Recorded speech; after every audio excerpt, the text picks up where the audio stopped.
Assalamualaikum warahmatullahi wabarakatuh. Berjumpa lagi bersama saya di sini, Dwi Handoko Eskom. Pada kesempatan hari ini saya ingin melanjutkan tentang perhitungan aritmatik ya. Kalau kemarin kita sudah melakukan perhitungan deret aritmatika, sekarang kita akan melakukan satu deret juga, tapi dalam bentuk array.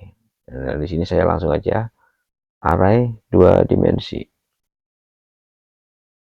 Nah, kalau kita berbicara dengan array 2 dimensi, maka array tersebut akan terdiri dari baris ya dan kolom.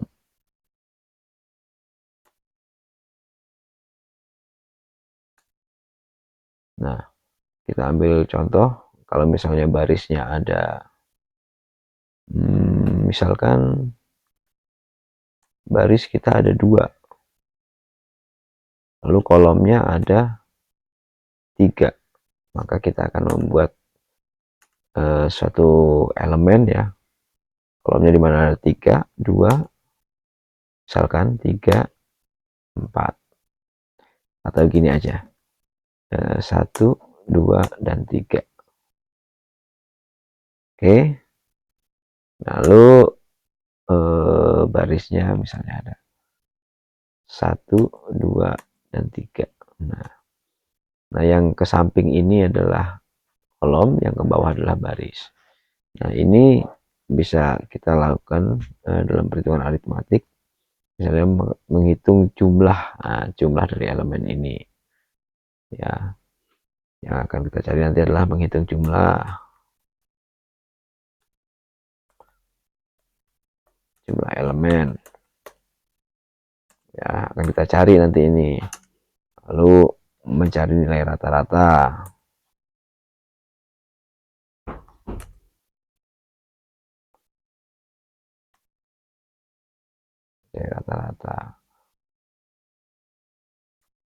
Ada juga nanti nilai maksimum ya, maksimal ya, nilai maksimal misalnya, atau nilai tertinggi, nilai terendah.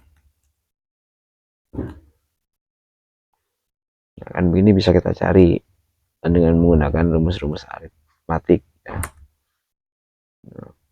Sekarang akan kita kombinasikan, kita akan membuat satu pemrograman array 2 dimensi yang terdiri dari baris dan kolom. Oke, kita buka apa namanya, program C++ ya.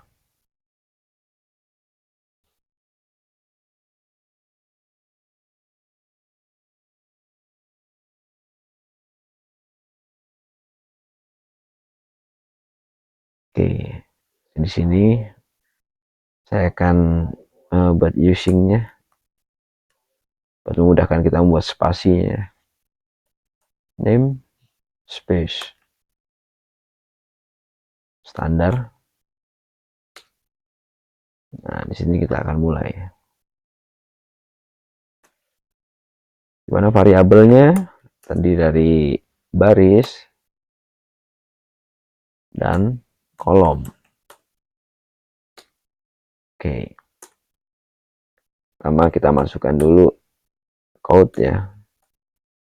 Code ya, rapi ya. Ini adalah masukkan jumlah baris.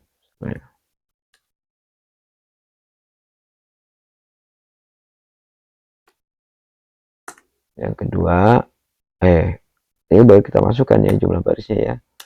Sin baris. Nah, selanjutnya kita code, masukkan jumlah kolom. Jumlah kolom ya sini ya.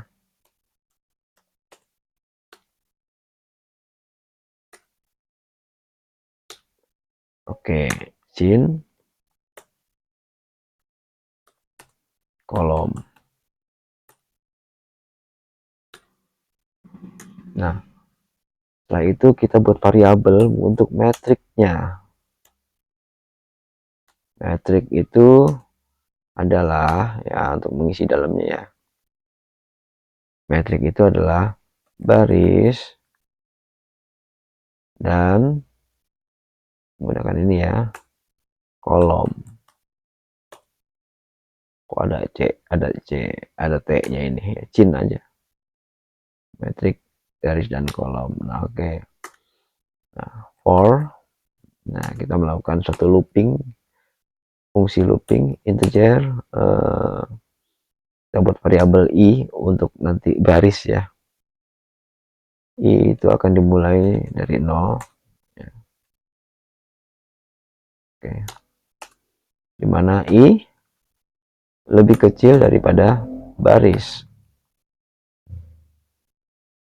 Nah, kalau masih i masih lebih kecil dari itu, dia akan bertambah. Berarti i plus plus. Ini baru barisnya. Sekarang kita buat apa namanya, fungsi looping buat kolomnya. For integer, kita bikin suatu variabel j misalnya. J sama dengan 0, dimana C itu lebih kecil daripada kolom. Nah, di sini kolom. Nah, kalau masih lebih kecil dari kolom, maka J akan bertambah 1. Nah, oke. Nah, kita masukkanlah jumlah kolom dan barisnya.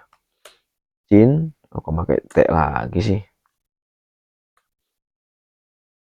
Cin, metrik. Nah, metrik apa yang kita masukkan di sini? Metrik I dan metrik C. Nah,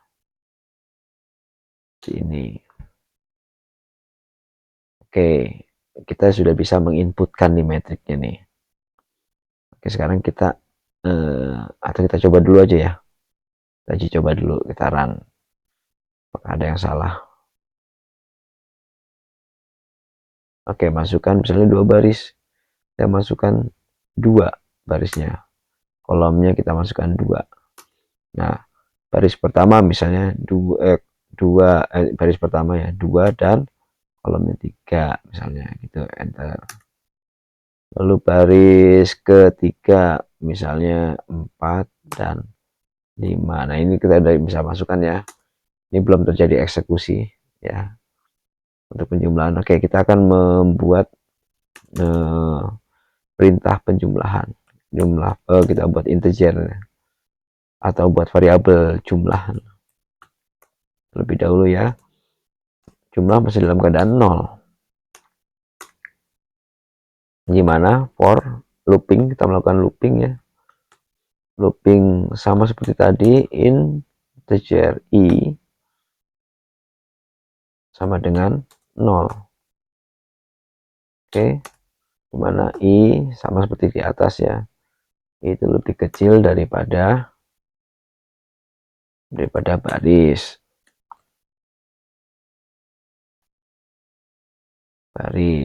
ya, titik koma lagi. Kalau masih lebih kecil maka i akan bertambah. Nah, sekarang looping yang kedua untuk kolom. For integer j sama kita samain aja sama dengan 0. Oke, lalu j itu lebih kecil daripada kolom. Nah, kalau masih lebih kecil maka j akan bertambah 1. Perintahnya gini, j plus plus. Nah, baru kita melakukan penjumlahan. Rumus penjumlahannya adalah jumlah. Nah, ini seperti ini ya.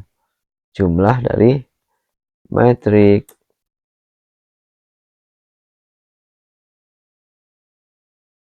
I I kok 1 I dan J. Nah, kalau sudah kita buat ini metrik I dan J ini seperti ini ya, kita tutup fungsinya, kita akan tampilkannya di sini. Quote out code, nah quote code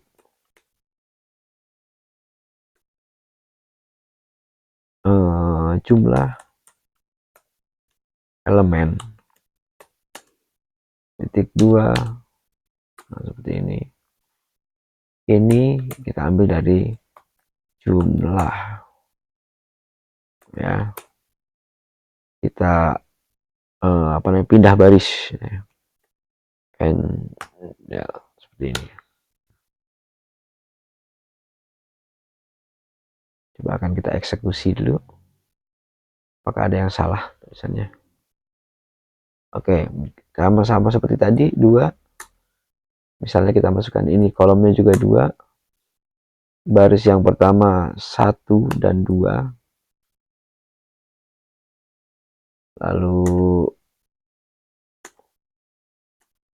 oh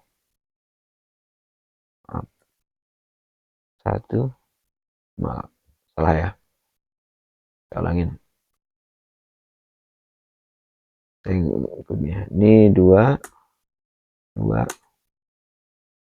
kolom pertama 2 3 enter, kolom ketiga misalnya 3 4, maka jumlah elemennya adalah 12 ya, jadi jumlah semua ini. Nah sekarang coba akan kita tambahkan rata-rata dari ini ya. Nah perintahnya kita buat variabel dulu, variabel integer rata-rata, jangan pakai strip ya, nanti dibaca fungsi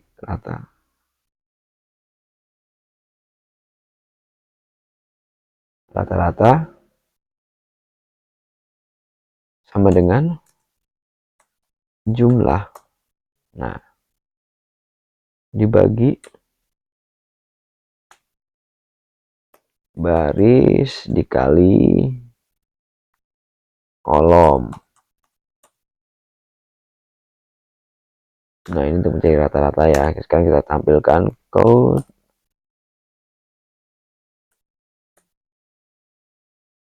rata-rata underscore. Oh nggak gitu, kita kasih apa namanya, komentar dulu ya, kita tampilkan rata elemen titik 2. Nah seperti ini, lalu kita masukkan rata, variabel rata tadi ya, rata, oke, and koma.